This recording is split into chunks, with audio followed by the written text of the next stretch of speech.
Hello and welcome to Tyria. We are doing some random exploration and talking today about simplicity as the path to perfection. There's a quote that says that perfection is achieved not when there's nothing left to add, but when there's nothing left to take away. And St. Francis ends his famous prayer by saying that it is in dying that we are born to eternal life. And finally, Ayn Rand, in her book, says that contradictions don't exist.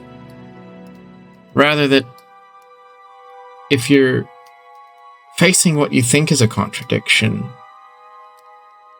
you should check your premises and you'll find that one of them is wrong. So today, as we talk about the topic of achieving simplicity through minimalism, quite often, we all have felt conflicted, as if we want one thing, and yet, if we're honest, we know that thing isn't really bearing particularly good fruit in our life. It's not bringing us joy and peace. We know we think we ought to be excited and on board with the things that we're chasing in life, and yet if we're really honest, we know we're not truly fulfilled by them. Have you ever felt that way? So we kind of put blinders on and we convince ourselves that we're fulfilled and we're having fun. Everything's just fine and dandy and great. And truth is, we feel like we're on a treadmill that we can't escape. A treadmill of all sorts of good things that we're conditioned to accept that we can't do without. And they rob us of our peace. Certainly, there are some things that we do need in life, like paying the rent and paying for internet and paying to have a phone.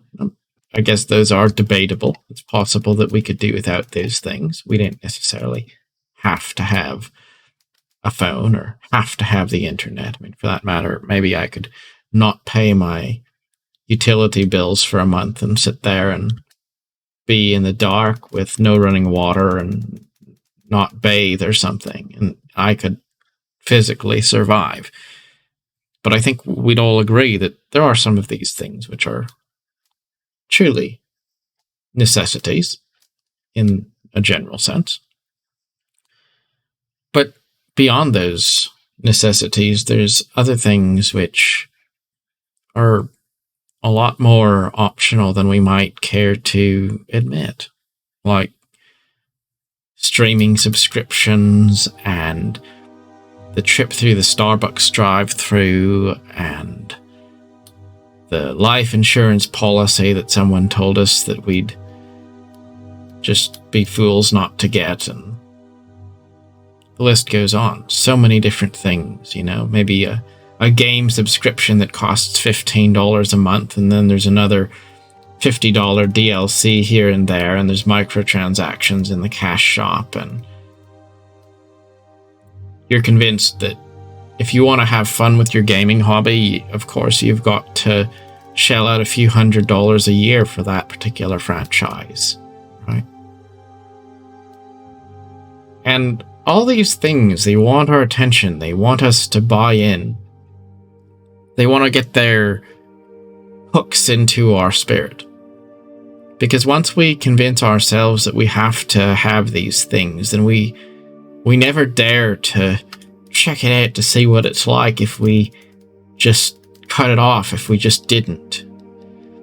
You know, before there was a bunch of streaming services for all these different movies and shows that you can watch, what did we do? We went to the store and we bought a movie once in a while. If we wanted to watch that movie, then we'd buy it and we'd watch it.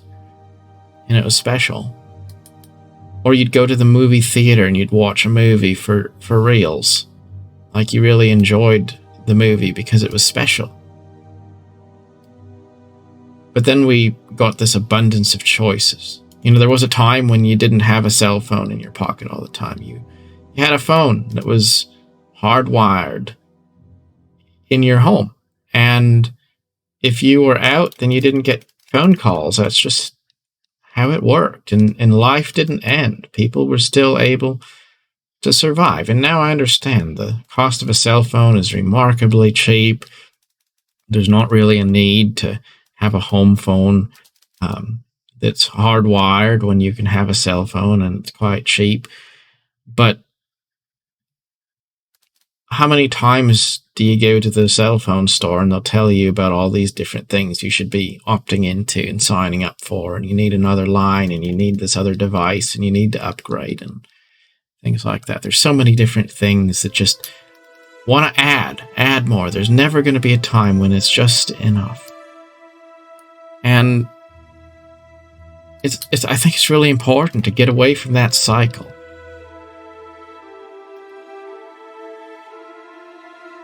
And it's not, it's not just money. It could be a job that tries to convince you that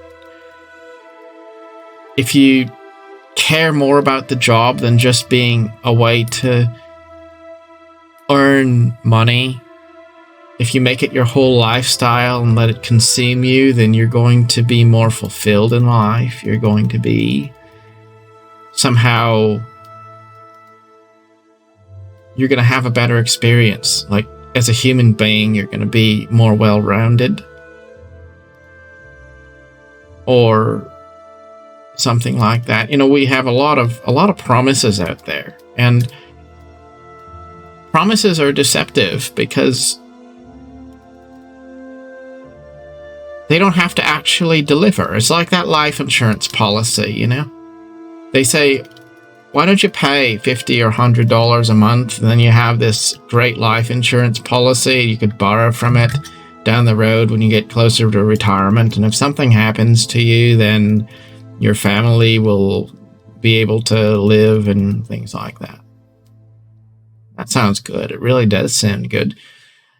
But the thing is, it's all promises. It's all based on something hypothetical that hasn't happened, something that may not happen. In fact, that's why it's affordable, because the company's banking on it not happening. And we're conditioned to look at things that promise to make our lives better. And because of those promises, not pay attention to the fact that they don't actually make our life any better at all. So, if all you have and all you want is just what you need, never more or less, then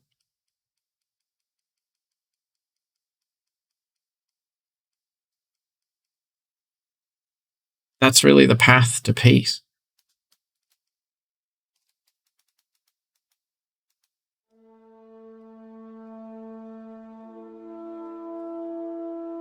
And if you feel conflicted between a couple different things, do I do this or do I do that?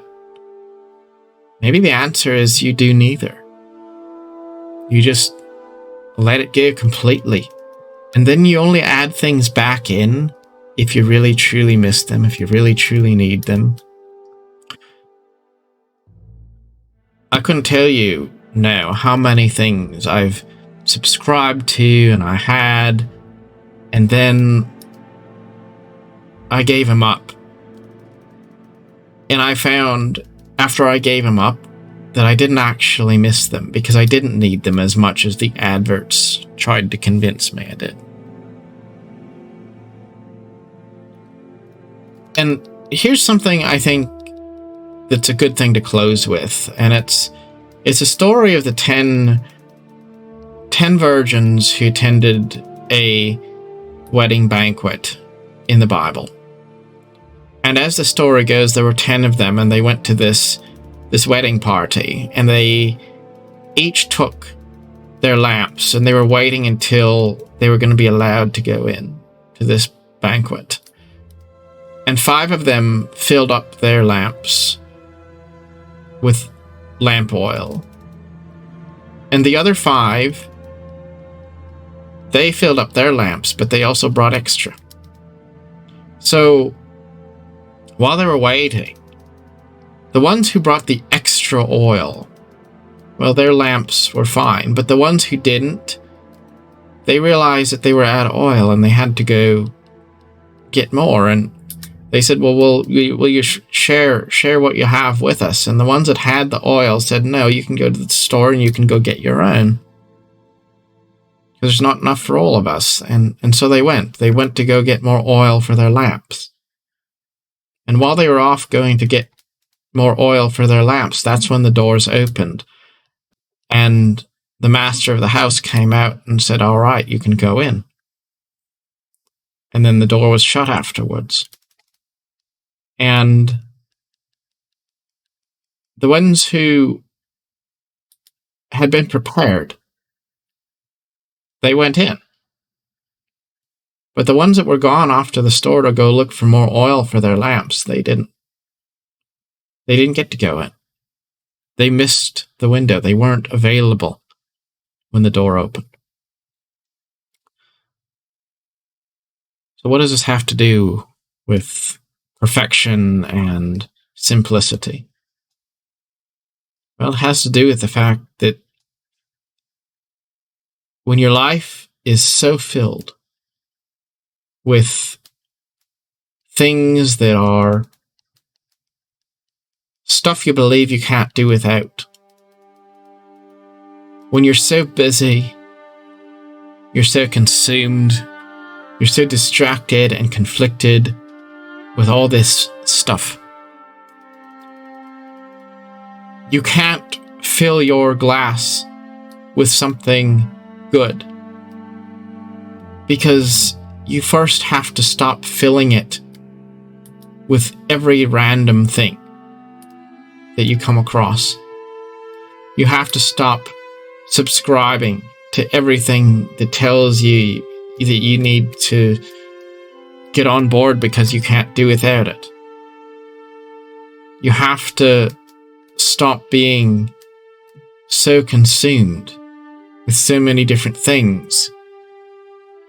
Because if you want to be available to receive blessings in your life, there has to be room in your life for the receiving of them. Which means you have to stop filling every minute, every day, spending every dollar on everything that somebody wants to convince you need to buy into. When you create space, then suddenly you're able to receive blessings that you probably would have never otherwise come across in your life.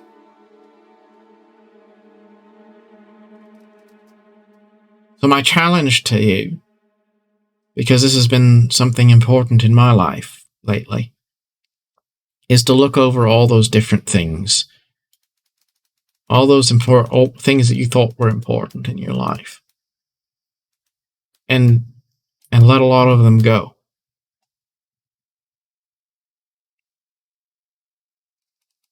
And seek perfection by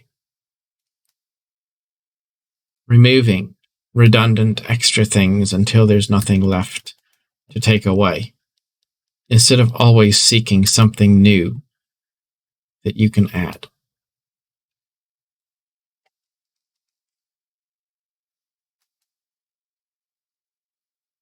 Till next time, thank you for watching. Goodbye.